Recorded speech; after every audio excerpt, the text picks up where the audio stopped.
Hello students. आजकल हम class 12th UP board NCERT physics का चैप्टर 1 वैद्युत आवेश एवं क्षेत्र पढ़ रहे हैं। कल हम गॉस की नियम के अनुप्रयोग पढ़ रहे थे। तो हमने पहला अनुप्रयोग पढ़ा था कि अनंत लंबाई का एक हमारे पास आवेशित चालक तार था, उसके कारण हमने वैद्युत क्षेत्र की तीव्रता निकाली थी।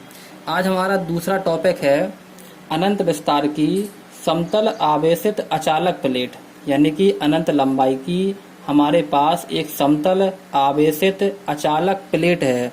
उस अचालक प्लेट के कारण हमें वैद्युत क्षेत्र की तीव्रता ज्ञात करनी है।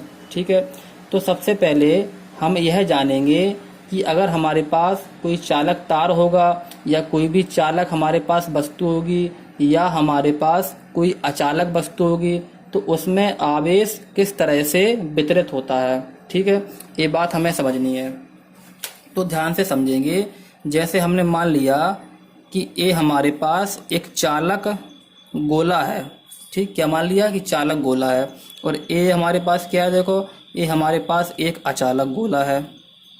ठीक है, तो क्या होगा, जब किसी भी चालक, ध्यान से देखना है, जब किसी भी चालक वस्तु को आवेश दिया जाता है तो वह आवेश उसके पृष्ठ पर एक समान रूप से वितरित हो जाता है।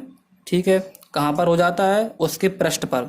जब किसी चालक को आवेश दिया जाएगा तो हमें एक बात हमेशा याद रखनी है कि वह आवेश उसके पृष्ठ पर, पृष्ठ में क्या होता है, उसकी सतह पर, किस पर, उसकी सतह पर एक समान रूप से वितरित हो जाएगा इस तरह से। लेकिन जब भी कोई अचालक चीज होगी और हम उस अचालक चीज को हम आवेश देंगे, क्या देंगे, अचालक को अगर हम आवेश देंगे तो वह आवेश जहां पर दिया जाता है वहीं की वहीं रह जाता है।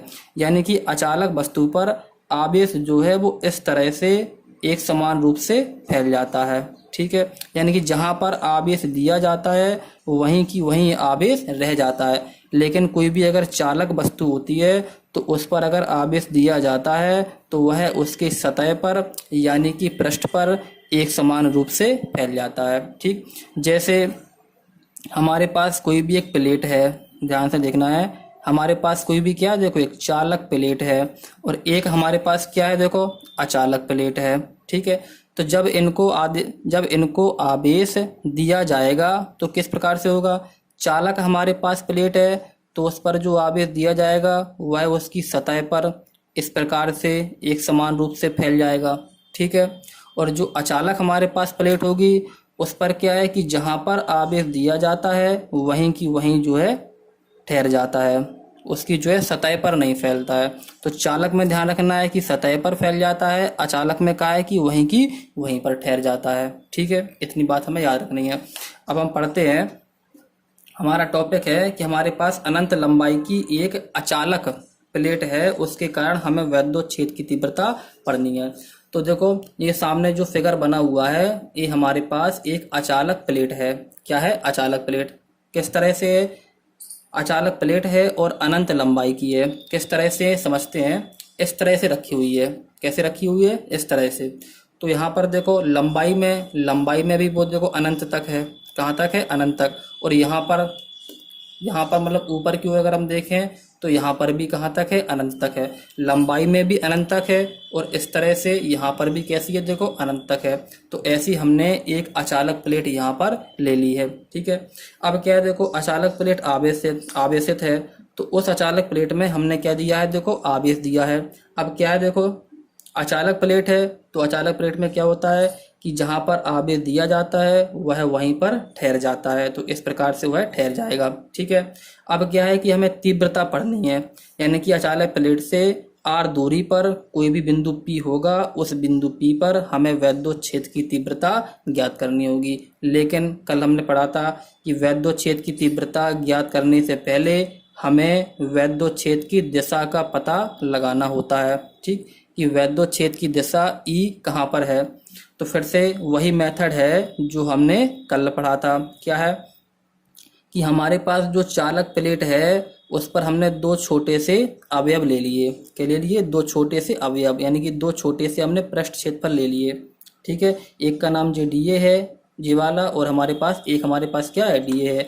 और हमने इनसे यानी कि प्लेट से आर दूरी पर हमने एक बिंदु क्या ले लिया है, देखो पी ले लिया है। तो हम समझते हैं कि पी बिंदु पर इस प्लेट के कारण वैद्युत क्षेत्र की दिशा क्या होगी। ठीक, तो जो हमने यहाँ पर डी ए क्षेत्रफल लिया हुआ है, इस डी ए क्षेत्रफल के कारण बिंदु पी पर जो वैद्युत क्षेत्र की दिशा है वो कैसी होगी, देखो बाहर की ओर होगी।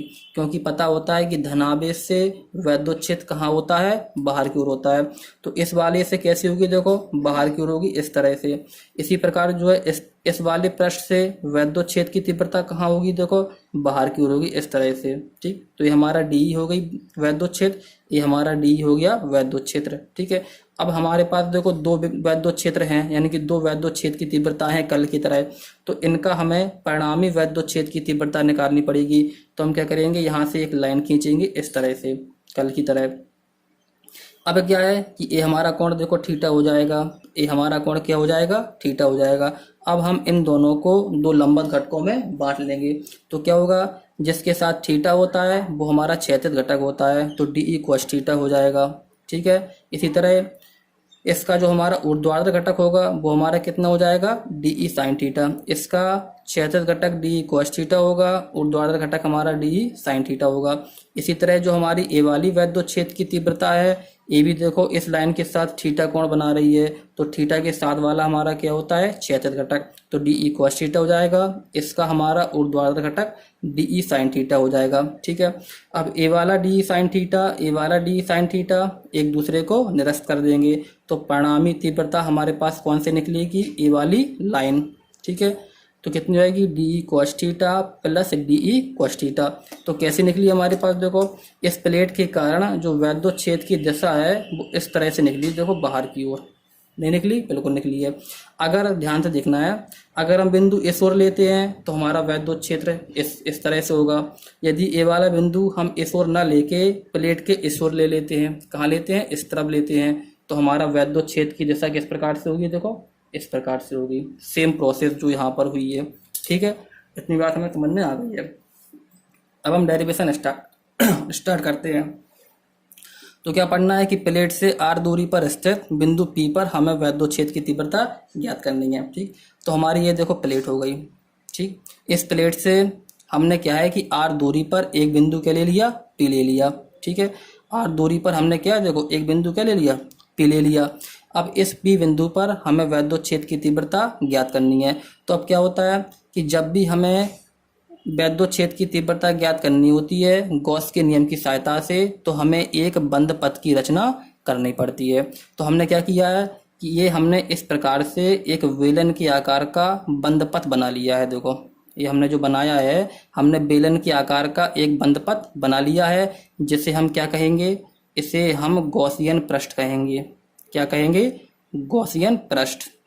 ठीक है, अब क्या है, देखो अब दूसरा काम क्या होता है कि जब हम जो है गॉसियन पृष्ठ बना लेते हैं तो हमें क्या देखना होता है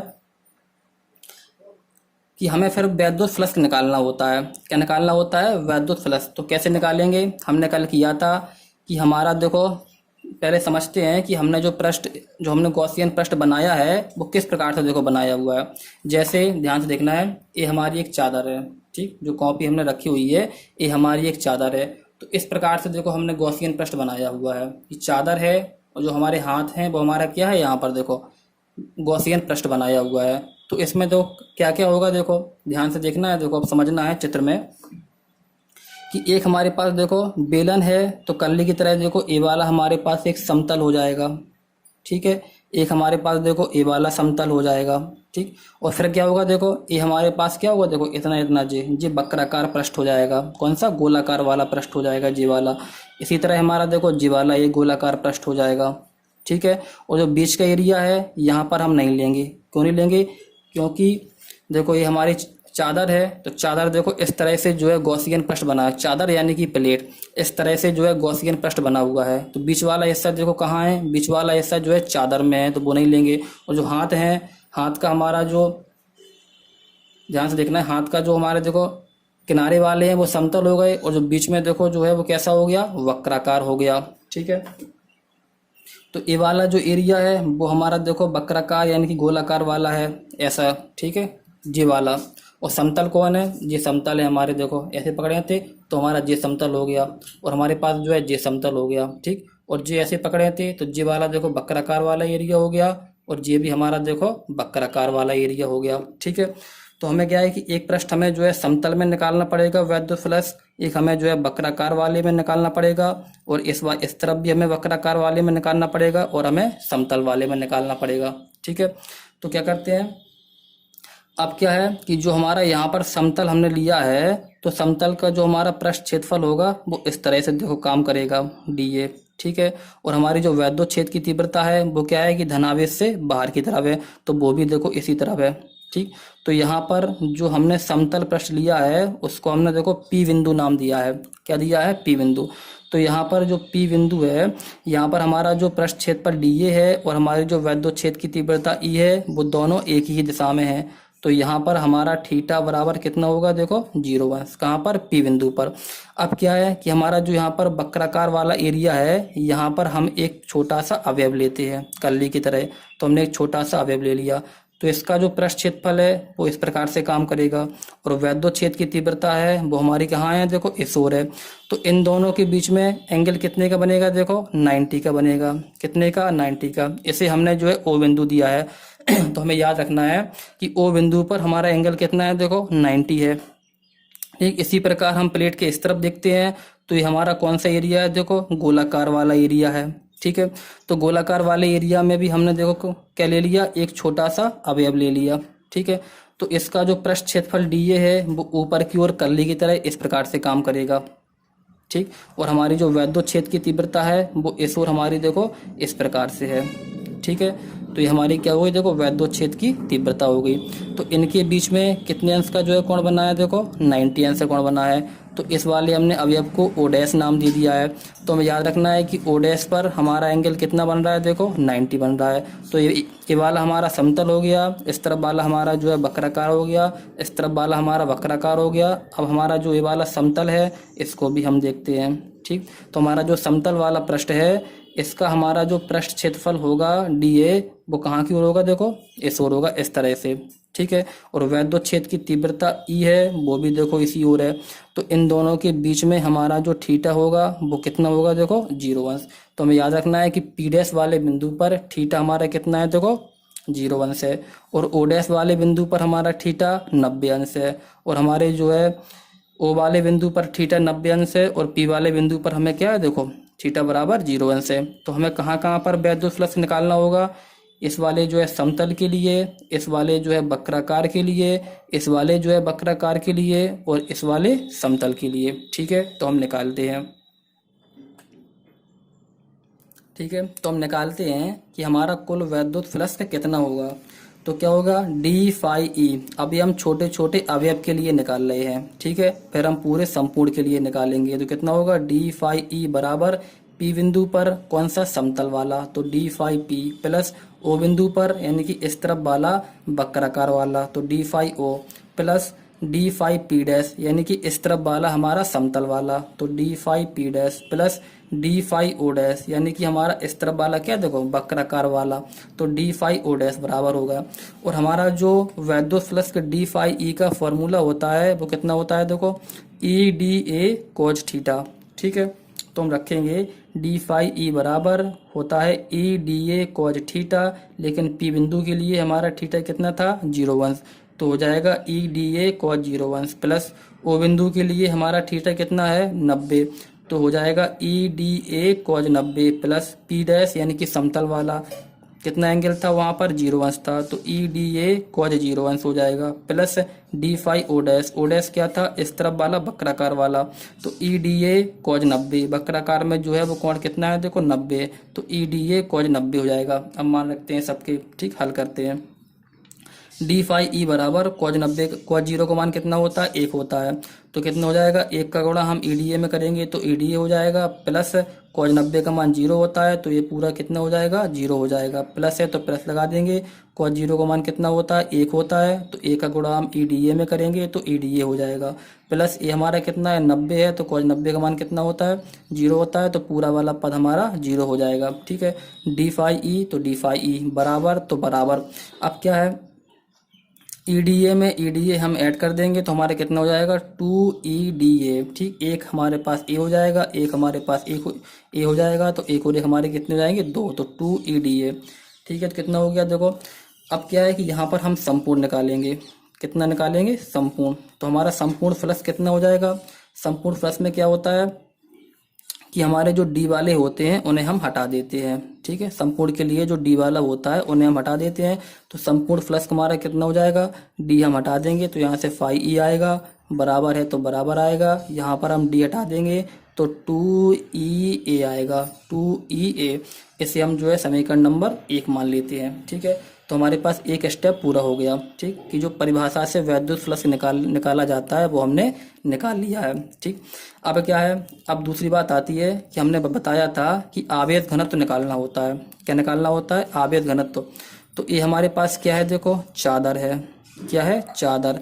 चादर के बाद कौन सा होता है देखो, पृष्ठ आवेश घनत्व। कौन सा होता है? पृष्ठ आवेश घनत्व, क्योंकि यह 2 डायमेंशनल होती है।